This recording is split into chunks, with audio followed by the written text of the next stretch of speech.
Hey Braxton, how's it going, man? I'm making this reply. Superwood Buddy here.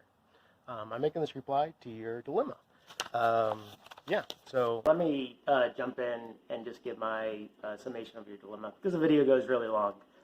So the dilemma is. The reply to the dilemma is that in asking for proof that God. Because comparing God to fairies and mythical things is that aren't typically unbelieved, not believed, tends to show that one doesn't believe in God. That therefore one has to prove that there is provide evidence to that idea. The reply to that is that by asking for that claim is a request to falsify an unfalsifiable thing, and therefore is a undoable request, and therefore does not have to be followed. Hey, in doing this video, I realized that I came across that this area of study is actually has been discussed by philosophers and talked about before, which is great when you have a question or are thinking through ideas and realize that, oh my gosh, lots of people have talked about this and there's been an area discussion, there's lots of ideas, it makes for a great rabbit hole reading. But if you want to know more about this question and these ideas, it's called Russell's teapot is the ideas that these are kind of under. Bertrand Russell, proposed the idea of a teapot and then made questions about falsifiability. And William Lane Craig and lots of folks have made replies to it. So it's hopefully an area of fruitful inquiry. So if you want to find more resources on this discussion, you might Google that. As I understand your dilemma, dilemma shows that there's you can have belief can be on a spectrum. Some things you can believe very strongly, and some things you disbelieve. And generally, you portion those beliefs to the evidence. So if someone disbelieves something, then they should actually provide evidence why they don't believe that. And in relation, and how that is applicable here is that atheists or lactheists who say they're not convinced by claims of religion will also compare beliefs in God to beliefs in Santa and fairies and hobgoblins, vampires, and notably Richard Dawkins on stage saying, why don't you believe do the whole prayer thing, and saying, well, the same reason that you don't put garlic out. And so your point, your dilemma is that in making these comparisons to these things that most folks do not consider true, atheists are showing a lack of belief in it, and therefore they have the burden of proof to provide evidence.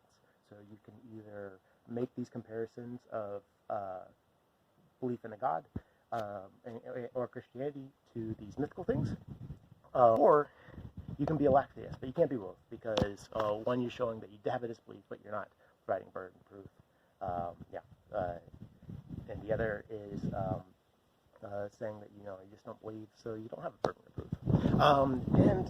So as far as we know that, and to just get caught up on the Godless engineer did a video, which I thought raised some good points, was that Christianity is a cluster of beliefs, and so that certain beliefs, certain people might not have, might be not convinced on certain parts of beliefs, but be convinced on other parts of the cluster of beliefs that are Christianity. So, for example, someone might be a lactheist about where the origin of the world came from, but you get there's stuff but the stories in Scripture, when God was sneaking up on Moses to kill him because he wasn't circumcised, and Moses' wife cut off the circumcision of his son and threw the blood on his feet, and she goes, "You're you're a bloody husband. And then God backed off and was like, whoa there. A silly story like that, say like, okay, I'm pretty sure that didn't happen. It seems to contradict the nature of God. So I can compare that story to myths because it doesn't seem true. But stuff like the origin of the universe is like, I'm a lactheist with that. And there's other examples like in the other examples in the Old Testament. The iron chariots is one. The examples that get tossed out there, and they also include and even in the New Testament, like when Matthew messes up his reading of Zechariah and has Jesus ride a donkey and a colt instead of realizing it was poetry and that it was a colt, donkey instead of one, and all the other gospel writers get that right except Matthew, which messed it up. And we can always say, well, I don't see Jesus straddling both or like taking turns alternating between them. And even in the earliest writings, you still see clusters that folks that put down. Like in Romans 1, when Paul talks about those people who've given up their natural affections, and then God is giving them over to their sin. And therefore they reject the love of women and turn upon their lust of one another. I'm butchering that quote. Do not quote me on that quote. It's a terrible quote. I think it's fair enough for someone to look at that and say, Paul, you're like, you know what? I'm not sure that that's how gay people exist. Like I'm not sure that differently. That's not where gay people come from. Is people that are violent. Yeah. It's like you realize that there are gay Christians that seek God. Like, yeah. So So I think that point that Godless Engineer said that Christianity is a cluster of beliefs, and therefore rejecting any being a lactheist on some, and then saying, well, I don't believe these for valid reasons or for reasons or arguments, is legit claim on the dilemma. And so I think in reply to that, you said that, okay, like, fair enough, but even without those things, you still have the core part of Christianity. Like even the core, Christianity is made up of a core. To compare the core part, like the creation of the world, like and atheists do this, like, why don't you believe that God made the universe? Like, and that's just a deist claim, and that's detached from stories and things. Why, if you don't compare that to mythical things, unless you have evidence for that, and which is a valid argument. Like, yeah, well, there could be core facts that you can't disprove, and disprove those before you start, making these comparisons. And that's the part that I would like to reply to, that I'd like to make an argument on. And so the question is, like, so I think the question would be is, are these claims, like, comparing God to even the deist God, to Santa or fairies or Dracula, are the similarities only that they're considered mythic and have like lots of claims and baggage and magical stuff? Are those the only comparisons, similarities for that comparison, or are there other similarities that make that comparison valid? And if so my idea is that if there's more ways that those can be compared besides just that they are mythical, then the comparison stands, and that one can make that comparison. And I think there is. And the places in the through element between those, besides the amazing Santa going around the world in one night, or Muhammad taking flight from Jerusalem, the Dome of the Rock, by a horse to the moon, and great times. Those all all these claims also have in common is that they are unfalsifiable. So one way to show that this is an unfalsifiable claim is so the idea that, okay, the argument that the universe had a beginning. So what kicked off that beginning? The thing that kicked off that beginning had to have certain elements, and those elements point to a God. That seems like an argument, and so this. So it seems like, okay, and to an extent there's some truth to that. Like, yeah, we know that 13 point something billion years ago, the all of matter was a hot dense state. Cue the Big Bang Theory theme song. And then we built the pyramids. And then in that moment you had a singularity, an explosion, and then like hydrogen forming early stars that force elements. Yeah, and so it says, well, that obviously had a beginning, it had to kick off. But the argument there, though, and so it would seem though that it'd say, okay, that's falsifiable. Like, so say scientists discover that, okay, in the moment before the Big Bang, with a large hadron collider in Europe, and or something, say, no, these elements that came and that pulled in and exploded the Big Bang were naturally occurring, and that a Big Bangs can naturally occur. It was, oh, we've disproved the deist God, but not really, because the question just gets pushed back a little bit, saying like, okay, well, where did those come from? And if it's a mystery and unknown, you say, well, that the first mover was God. And no matter, because of like the matter, like every discovery will always have like a point of like unknown. That question of what was first will always be there, and because no matter how many what is discovered, that question will be there. Then it's unfalsifiable, because there's no way to find a hard end to that question. There will always be a time beginning, like one more. So yeah, so just like so, the idea of a deist God is an unfalsifiable claim, or at least the stripped down version. Lots of other versions can be falsifiable, but the stripped down version, and a lot of religious claims are like this. So like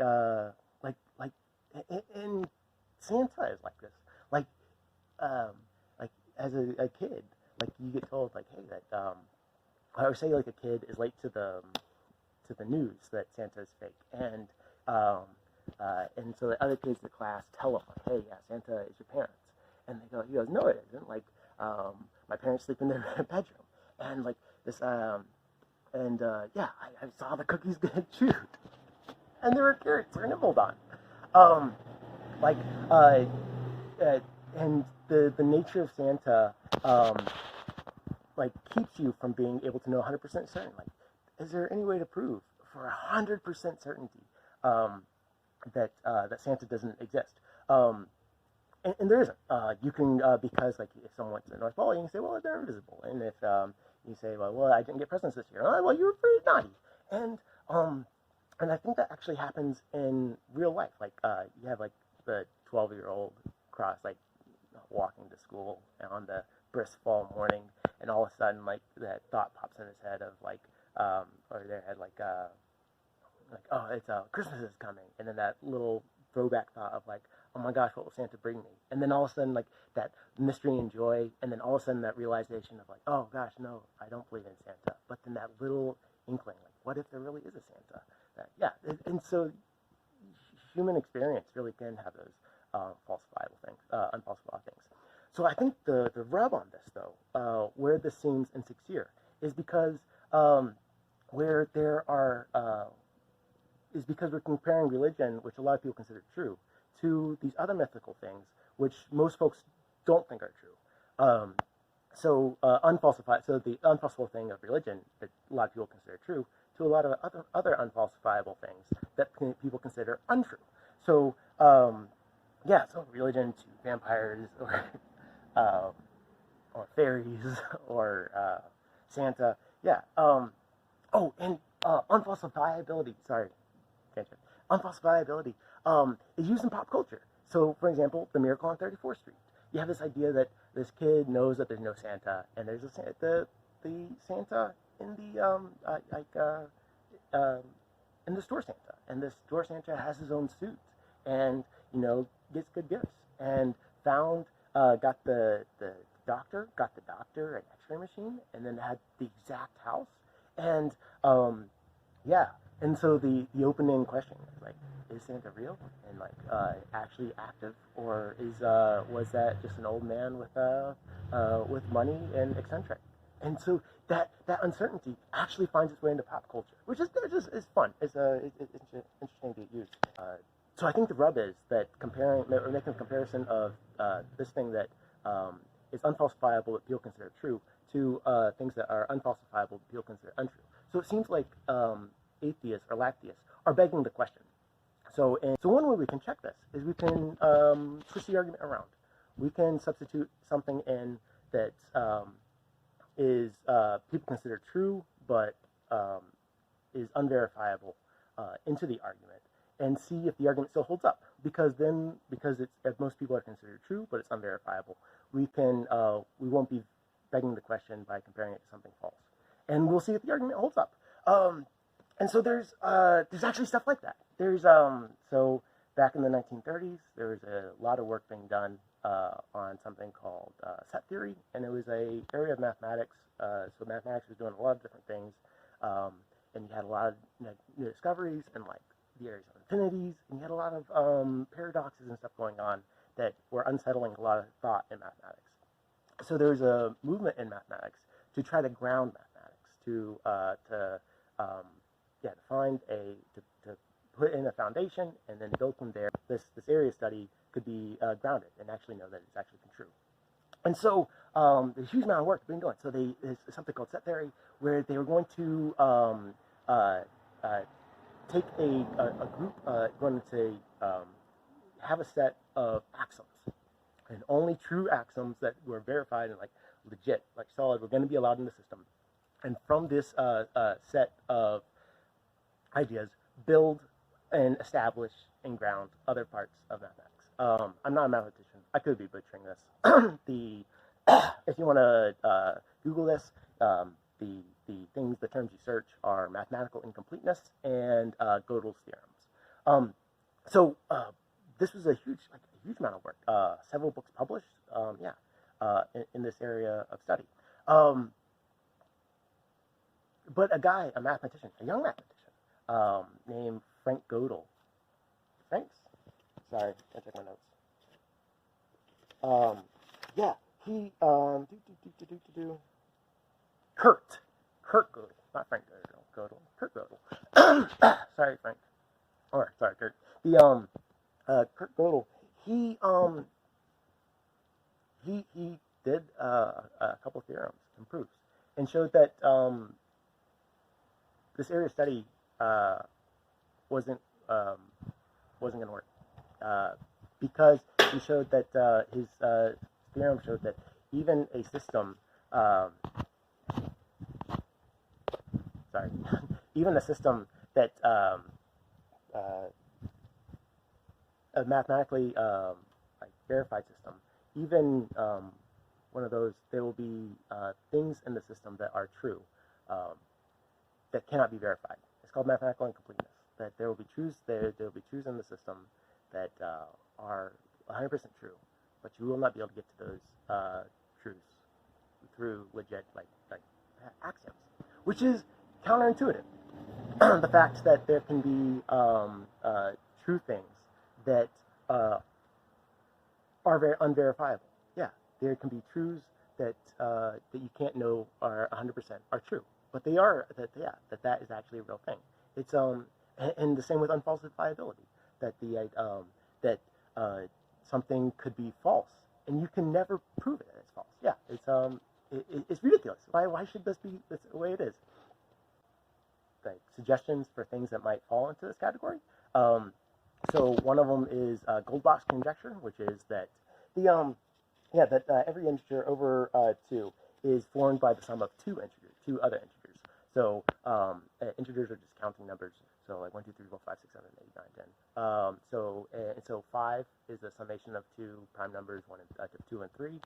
4 is 2 prime numbers, 2 and 2. 7 is is formed by 2 prime numbers, 2 and 5.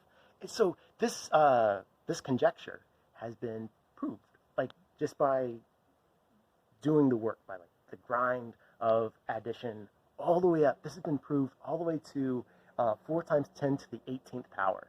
Just huge numbers. And it's been verified just by doing the work in math. It's actually, but is that actually true? Is there a number that of greater than 2 that is not formed by the sum of 2 prime numbers? And we don't know. Because there's no proof that it's an unsolved question in mathematics, and that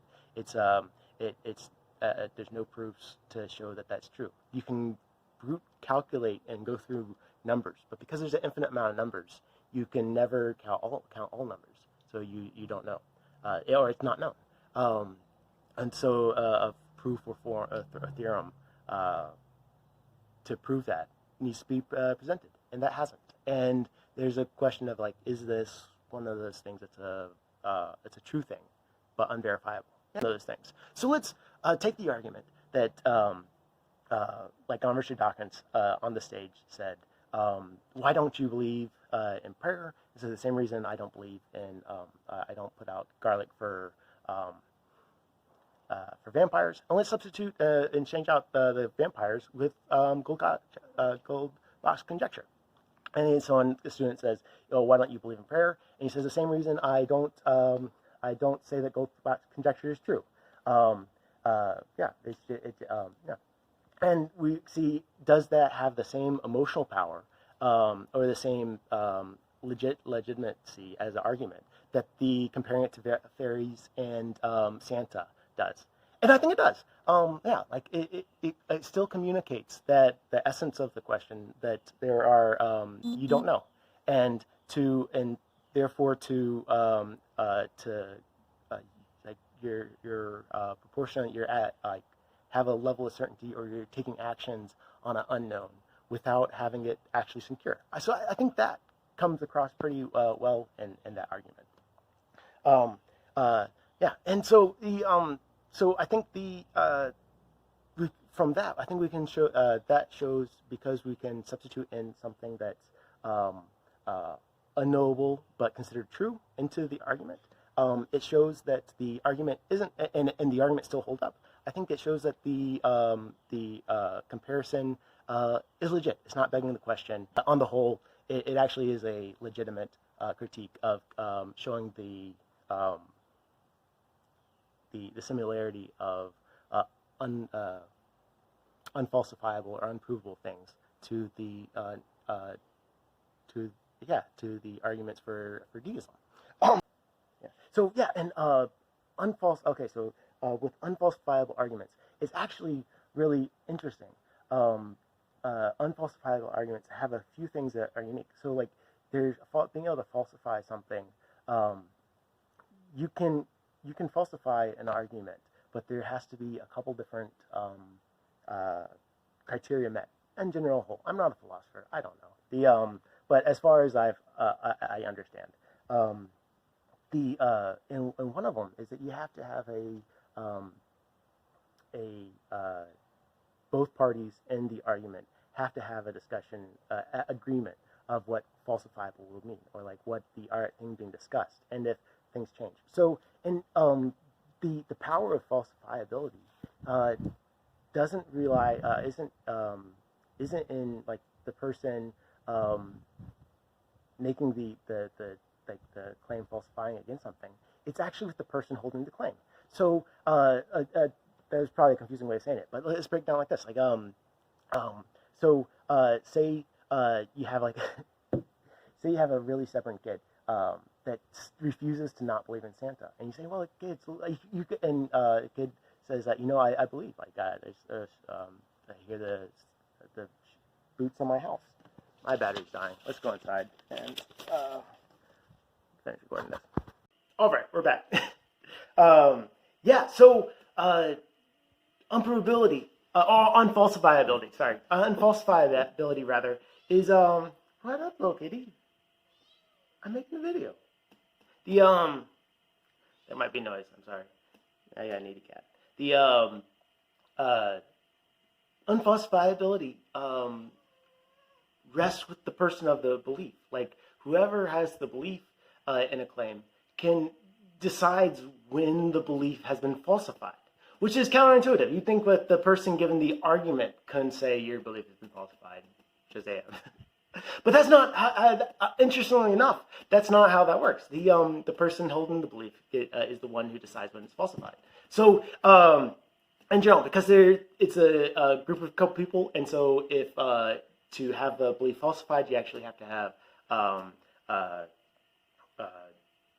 agreement that of what constitutes a false belief, and because if the person that has the belief doesn't believe it's been falsified, the community can move on and go on doing things. But that person is actually, if they don't agree that it's been falsified, then it hasn't. It hasn't been falsified in their head.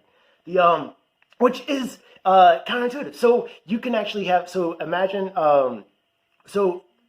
Imagine you have like a skeptic that wants to disprove Christianity, and or you have a child that believes in Santa, and you keep on saying like, hey, well, where the elves live, and they say, well, they don't need, they live off of sunlight and air, and they what do they do in the cold weather? Well, they rub their hands together, and but that doesn't last very long. He says, well, they'll get a couple of elves that just rub their hands together nonstop for the heat, and then everybody else. He's like, the person who has the belief decides when it is. So, like, say you have, like, and that's true. So say you could have, say there was a truth police that could verify whether or not something was true or not. And the skeptic has a time machine and is going to prove to a very stubborn person, a Christian who's just ridiculously stubborn, that Christianity isn't true. And so the skeptic takes the Christian back to the first century and says, see, we see how the Gospels, these don't line up. Jesus made wine, but he actually just covered the bill for the wine. And the skeptic can say, I don't think I disbelieve. I mean, the things, the elements of the Gospels that correlate with reality, I don't think that part is inherent to the truth of the claim of the gospel. So I don't think you haven't disproved the gospel. I still believe. And the skeptic can look at the time police, or the truth police, and the police say, yeah, that's true. You haven't disproved it or falsified it, or show the events that happened in the upper room during the day of Pentecost, and see, we know these phenomenons, and the person is saying, that's true. You do know those phenomenons, and you do. The body is still there, if it is. I don't know if it is. This is just for argument. This is not saying that the body was not found. Yeah. So the Christian can say, yeah, but my belief in Christianity isn't tied to that. Like the body of Christ is just a vessel, and then the Spirit of God can be like is in all of us. And what's obviously happened in the upper room was a manifestation of that. And the skeptic could go take the time machine and like go all the way back in time and go all the way to the end of the universe and say, see, we don't see Jesus' return, or we have searched the entire universe for God and Jesus to match it to this story, and search every nook and cranny of the entire known universe through this technology, and God isn't here. See, I have proved that there is no God. And the stubborn Christian can look stone-faced at, just right back at him and say, I don't. I'm sorry, but you haven't. I believe in a God that transcends time and space and in the universe. So the truths that he communicated do not have to be manifest in the way you think in this universe. And the stubborn person walks off to go back to their life, and the skeptic can look at the truth police, and the truth police are like, yeah, that's true. You haven't falsified the belief. even if you showed everything and were able to account for everything. You still the ability to believe something rests in the person that believes it. This phenomenon is known in a couple different circles of like the ex-Christians, ex-Mormons, ex-Jehovah's Witnesses. Like so some people call everybody has a shelf that holds up their beliefs, and different shelves are stronger than others. And so people interact with different beliefs and like belief structures and stuff, and different people have strengths that hold up to different facts and different ideas. And a lot of people describe, or some ex-believers describe the feeling of losing belief as in the shell breaking, the shelf falling off the wall, the shelf falling apart, and that the person who decides when the shelf falls is the person who has the shelf. It's which is an interesting phenomenon. But so that takes us back to the idea that unprovable silly beliefs, and that their legitimacy lies in the people, or not legitimacy, but the ability, because they are unfalsifiable, that you can't know that they're not true. That phenomenon takes you to brute facts. That eventually every single belief structure rests on hard facts. That because you can't falsify the structure, the really stubborn believer that's in the time machine seeing it all has a hard fact that at the very end of everything, that there is a God, and that's a hard fact. And there's no way to 100% confirm it and 100% or to disprove it. And it's not that we can't prove it or disprove it. It's like we can know for certain that we can't disprove it. Yeah, you can't disprove it. Like if what that person believes, that person believes, and because it's unfalsifiable, nothing can disprove it. And so that was just weird. It's just nuts. And as well, and there are some true things that can never be true. That can never be proven. Which is a funky thing about our universe. That true, hard, brute facts are the basis of belief aren't always proved or provable or disprovable.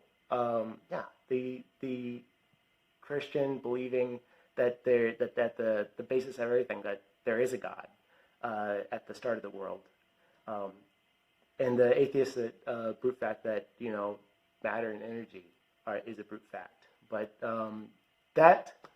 those are just brute facts, and that leads to like a lot of, so you have like and a lot of the facts and ideas that people hold on to, so like make for wacky beliefs that everybody has. So you have like and those beliefs, because they are dependent on the person that believes them, they are legitimate. So like the Mormon who comes home from temple and is like just psyched about having a great day at temple, like, man, my vestments, not vestments, the what are the claws? The special underwear. Yeah, man, the rituals are just great and transcendent. I had the best fabric softener on my vestments, and it was just an amazing time. Just like that's legit. The Catholic that comes home and talks about the Italian Catholic mom in New York come home, is like, it was a great day. We did the rosemary, the rosary 5 times, and I lit a candle. I was in a place, and that was just it. It took me there. That was a horrible Italian Catholic mom impersonation. Sorry for making the world a worse place. These silly things that people believe and are parts of who they are. These elements that are religious are unfalsifiable. Like, you can say, I don't believe it for these reasons, and these reasons are good for me. But you can never say that you have to disbelieve it, because the person who decides whether to believe or what the level of proof is the person who holds that belief. Every belief structure has these silly beliefs. I mean, me getting up in the morning and deciding what my life purpose is, that's kind of funny. Penn and Teller getting up and deciding not to rape somebody. Thanks, Ben. You're doing a great job. Keep that up, dude. These those are great and parts, that we all have. So that's not to say that. So the fact that Christianity has silly things like all beliefs and rests on brute facts that can't be confirmed or proven false, falsified, isn't to say it's not true. It's just seeing how things are the way it is. That it is the way that it is. And actually, this fact that, and so like the comparison to other, like the fact that another group can throw shade at another group saying, I don't believe in God because of like the same reason fairies. I mean, it doesn't feel good, but I mean, it's a legit critique. It's a legit over there, I guess, inner belief warfare through comparisons and analogy. But the fact that a belief structure has silly things, and that people give critiques of, and it is known in Christianity. It's like this is this is something that's it has a Christian tradition to it. I remember in Matthew, when on the Sermon on the Mount, in the Beatitudes, when Jesus said, "Blessed are you when people mock and revile you for righteousness' sake." And I think so treated they the prophets that were before you, and that the Sermon on the Mount repeated in a couple different Gospels in a couple different ways. Yeah, and in the New Testament, that whole idea of being not being considered like amazing because of one's beliefs. I think Paul was a bit considered himself too serious when he was like, if Jesus didn't rise, we are considered the worst.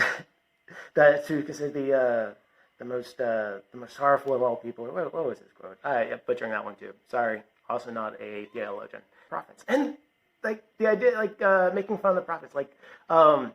Remember in Ezekiel, when God told Ezekiel to go to the wall and set up a clay brick model of Jerusalem, and then lay on his side for 300 days, and then lay on the other side for 40 days. Written in the Bible, it seems very majestic. But when you see oh wow, yeah, making a point. But when you think about it, that probably seemed awkward as heck, laying there beside a wall for 300 days on one side, between a clay model. If you walk by, what's he doing? He's laying beside a model of Jerusalem, saying that we're going to be surrounded by our enemies. Oh wow, okay, huh? And then so I think these uncomfortable things are you have it in your tradition to understand, and so I don't think it's a bad thing that things might get compared to mystical things. So in summary, my reply, so the reason the reply to the hunter's dilemma is this, that the hunter's dilemma in saying that that those lactheists comparing Christianity to other mythical beliefs like Santa or witches or fairies must provide evidence against those things, because they are providing or provide evidence against Christianity, because they're comparing Christianity to something that are considered don't exist. The reply to that is that you are asking for a falsifiable thing to be falsified, and that is impossible to provide. So the comparison still sticks. It's not a problem to make that comparison. So, best of luck, buddy. I hope you and yours folks stay safe, especially during these rough times. And yeah, hope you have a great week.